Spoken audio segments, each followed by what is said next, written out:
Turning now to Mr. Cooper, you have the floor for 5 minutes, please.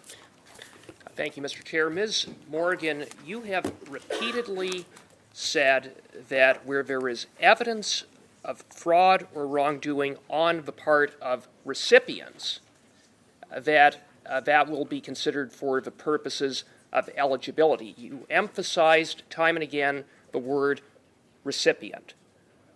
Are you considering conflicts of interest on the part of the former corrupt board members in assessing eligibility for projects?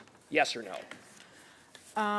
Mr. Chair, the process that we've developed to look at projects in terms of funding restart, which is primarily what we're talking about, will address Morgan, both my time issues is of limited, and I asked you a eligibility very and specific conflict of question, interest. but you haven't answered. And it's an hour and a half into the hearing, and you've been asked this question or something in these terms, but you haven't actually given a direct answer. Mr. Cooper, just a reminder, while I appreciate Ms. Morgan is here to answer questions, Morgan, I will remind you that the time is the members, and I know there's always back and forth when they insist on ending your answer for whatever reason. If you could just yield to them, please. And I appreciate you've been doing that generally.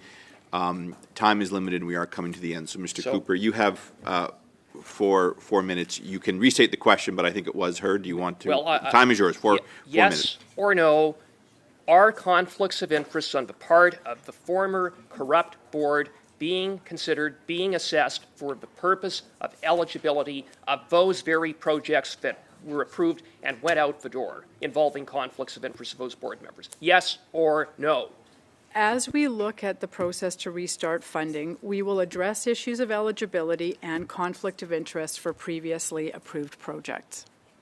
So the answer to that is yes or no? We will look at both eligibility and conflict of interest for previously approved process as we look at You were very restart of specific in program using funding. the word recipient before.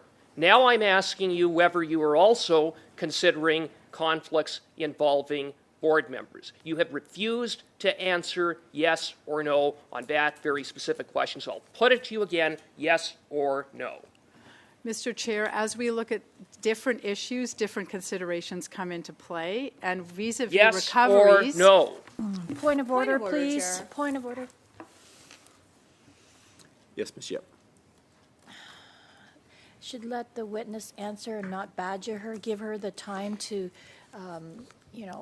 be able to answer in fullness, please. Thank you, Ms. Yep. Well, I have another point of order, Ms. Khalid, or Ms. Yep. Yes, all right. So, Mr. Cooper, you have the floor for 3 minutes. Look, I'll just say this to all members on both sides. I appreciate that direct answers are expected. Mr. Cooper is trying to narrow their response. He's entitled to do that. And Mr. Cooper, I turn the floor back to you, please, for 3 minutes. I'm awaiting an answer to a yes or no question. She's wasting my time. Yes or no? Mr. Chair, these are complex and nuanced issues, and they need to be looked at on a case-by-case basis under the process that we've established. So you can't give a yes or no answer as to whether that is specifically being considered. So I'll take it as a no. So which is astounding. And so what it means is that projects that got ahead of the queue because of corrupt board members will continue to reap the benefits of the corruption at SDTC that led to the freezing of funds and a damning Auditor General's report. Mr. Durian. I recognize that it's the honourable member's time, but he's putting words into the witness's mouth that has not been said publicly. Well, that is what I take from her testimony. So I didn't catch the putting words. I think Mr. Cooper is summarizing how he sees it. Mr. Cooper, you have the floor for 2:20. So in essence, it's not a priority to clean up corruption. It's not a priority to clean up the conflicts. It's in fact, what is a priority is the status quo, to get money out the door as quickly as possible. It's really, really outrageous. Now, you said that you are in charge of, or part of your responsibility on the interim board is to oversee transparency with respect to the transfer to the NRC. The SDTC every quarter published all funding decisions, project by project. Will that transparency continue when SDTC projects are transferred to the NRC? Yes or no? Mr. Chair, I can't speak to that issue. We're in the process of discussion with the NRC. Ms. Morgan, you said that your role is to oversee the transfer to the NRC. That is your primary focus as a board member, one of the 3 board members.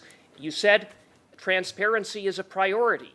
I cited an example where there actually was a level of transparency at SDTC, and I'm asking you, will that continue?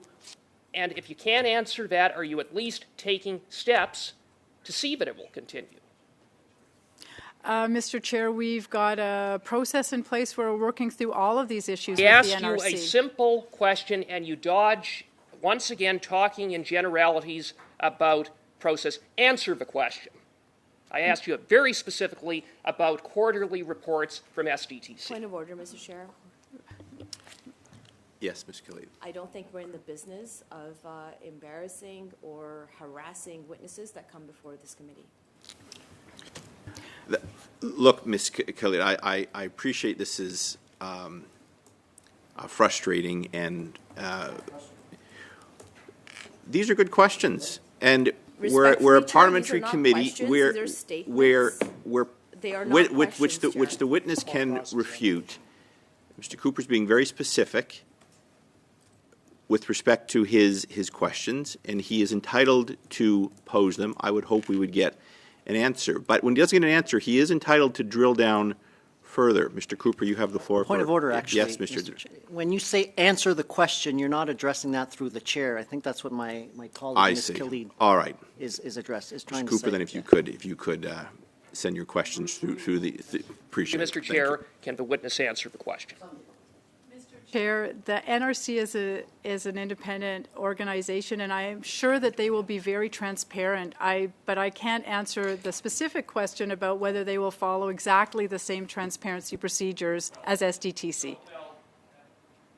Again, it's astounding, but you can't assure that there would be at least an equivalent level of transparency, but there in fact might be less transparency, which would completely undermine one of the purported objectives of moving SDTC over to the NRC, that there would be less transparency, not more transparency. I think that what is going on, Mr. Chair, is that the minister is working to ensure that there will not be public scrutiny, that there won't be parliamentary scrutiny in the future of the kind of corruption that has been identified in SDTC. Thank it's you. about burying the corruption going Thank forward. you.